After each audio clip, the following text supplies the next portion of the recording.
All right, let's begin here with one of the breakout stars. Although he'd been around for a couple years prior, but really one of the more luminous guys in the 2015 NFL season on the 15-1 Carolina Panthers. It's Josh Norman. What's the poop, fella? Thanks, man. Appreciate you having me. Look at you. Yeah, man. I got coming together and bring it all out, you know. I know. I'm a little wrinkled. I apologize for that. Not at all, man. Not at all. You should have called ahead, and I would have dressed up. I didn't know, but you know what? Let's let bygones be bygones. There's some people dressing up in superhero costumes. Superman and Batman. They're having a fight. Who are you rooting for in that fight? Come on, man. Is that even a question to ask me? I don't know. For? You don't know. Well, I mean, I saw it already, so. You did. I mean. Oh, my. Yeah. I do know who actually it is. Dark Knight. There you go. Because? Why? Well, I have my thoughts. I think if you are a Superman fan, right? If you choose from the whole world of superheroes and your favorite is Superman, it's like rooting for the New York Yankees. He's supposed to win. He's made out of steel. Well, I mean, I'll take this. Batman, on the other hand. Dark Knight. You got to look at it like this. He's self-made. I mean, everything about him, is self-made. He's blue collar. He works for everything. He doesn't have all the magical powers, but what thing he does have is his tool belt. And he has an arsenal of tools. And in his tool belt, he can fool you, and he can get you, and he can beat you with it. Because everything that he used, he repped, and he repped, and he repped. Just like me. I mean, shoot, I'm blue collar. I'm self-made. I got a tool belt. Well, I can play cover 1, cover 2, cover 3, cover 4, and I can play it all different kind of ways you want it. And I rep that, so I know which tool to use and be successful at. Well, I mean, nobody can argue with you after watching you play in 2015. I think it's interesting. So before every game, you decide, because you're not just a superhero guy, but a movie guy in general. You choose a character from the movies that you're going to personify for the 60 minutes, right? Oh, yeah. I like that move. I mean, I've been doing it ever since high school. So, I mean, it's nothing new to me. Everybody now seeing it because I'm more so expressing it and it's going to you. So it's like, it blew up to something that I can express or explain. But to see everybody really into it like that, it's kind of like, it's pretty cool. All right, answer me this. Let's do away, because you're a Batman guy. You don't like the superpower, same as me, because that's a cheat, ultimately. Who, if all the movie heroes in history, the human beings, you understand, got into a big fight, who would win? That's a good question. That's a good one. Guns are not allowed, because obviously you could be 50 yards away from somebody. Yeah, man. Be like Deadpool. Right. Yeah, we don't need that. Who wins the fight? Human beings. You got James Bond. You've got Jason Bourne to start you off. Oh, yeah, you do. Or you got Liam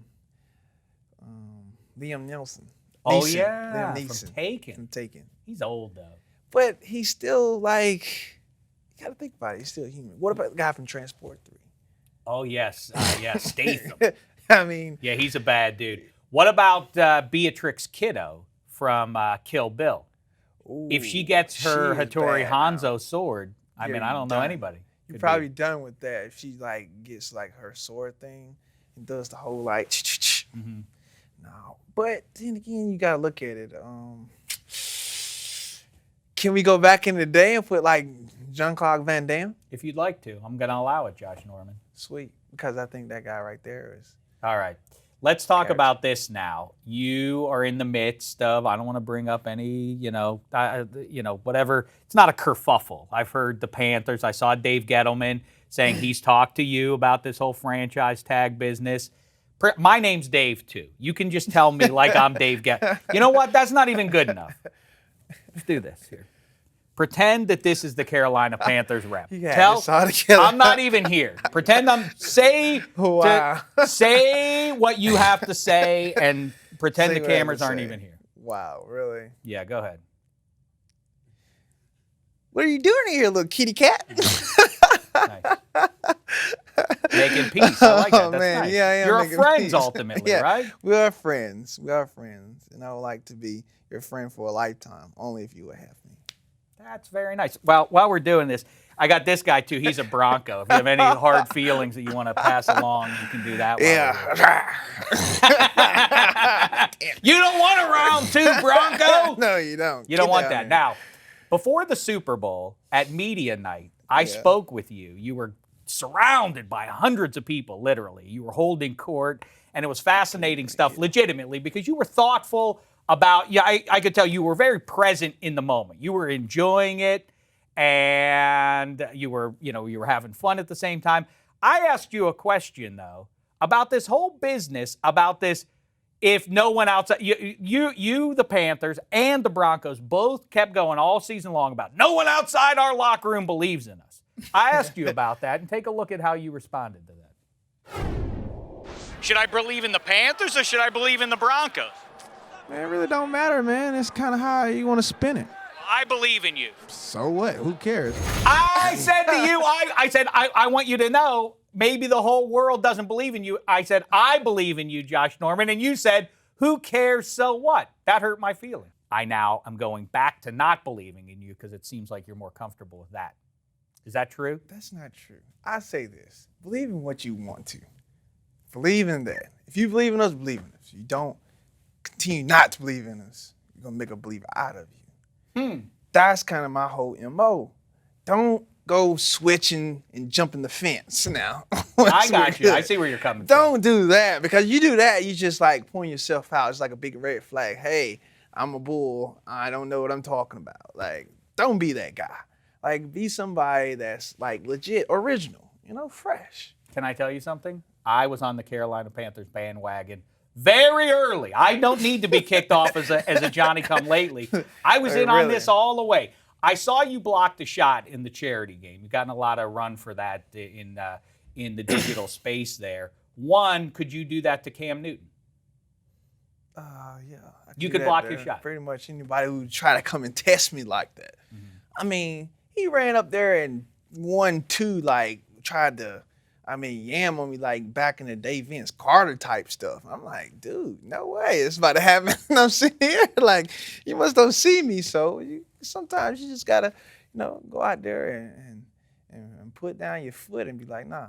Yeah, listen, it's a charity event, but the goodwill only goes so far, fella. Only so far, man. You're not just about to come out here and embarrass me. No, not especially if it's something that I put on. Like, it's not gonna happen, man.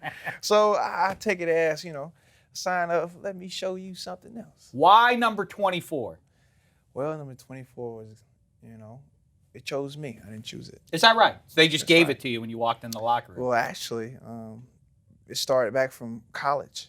It was given to me in college, and it's just stuck with me all through college. And when I got into the NFL, I didn't ask for my number. He just gave me 24. I guess it was open, and it came from my college. So here you go. And I just ran with it, and it's been a blessing thus far. It's pretty good, actually, because Darrelle Revis has it. You have it. Ike Taylor wore it when he was toiling for the Steelers. That's good company to keep, right? Yeah. Why change anything that's working? But I think you got to, you got to make the number more so that the number makes you. Mm-hmm. If you wear the number, wear it with pride. I got you. Dignity and doing it the way you want to do it.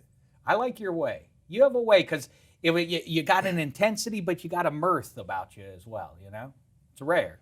Yeah, you got to, man. You got the swagger of the guy who lives out on an island. Yeah, coming in, I was not wanting to play cornerback. I want to play strong safety. That was my position. Is that safety. right? Yeah, absolutely. That was my position. Most people don't know that. And the mentality of a safety is still in me. So I'm just playing a position that's skillful because I can do it with my body. But my mentality is a safety. So I already got that aggressive edge to me. Last question as far as that goes. The night of, and I'm sure you've talked more than enough about this already in your life, but the night after, or the after you guys came back and you held off the Giants and the whole Odell Beckham stuff and everything, I sat in the green room, and I'm name dropping here because I like to drop names, but also to tell you this story. Deion Sanders, Ike Taylor, LaDainian Tomlinson, Maurice Jones-Drew, Willie McGinnis, and this dope, who had no business being in that room, sat around for an hour and debated what happened there. Really, was Josh right? Was Odell right? Who was right there? Does it trip? I don't. Your thoughts on the whole thing aside. Does it trip you up coming from South Carolina, going to Coastal Carolina, that those guys are sitting around talking about you for an hour on end? Oh, I like the way he plays the game. Does that? You ever step outside yourself and think about that? You know what? I don't. I don't think I allow myself to get caught up in that. I think once you do, you've made it, and I have not made it yet, and I have not arrived to the point where I can sit up here and say that.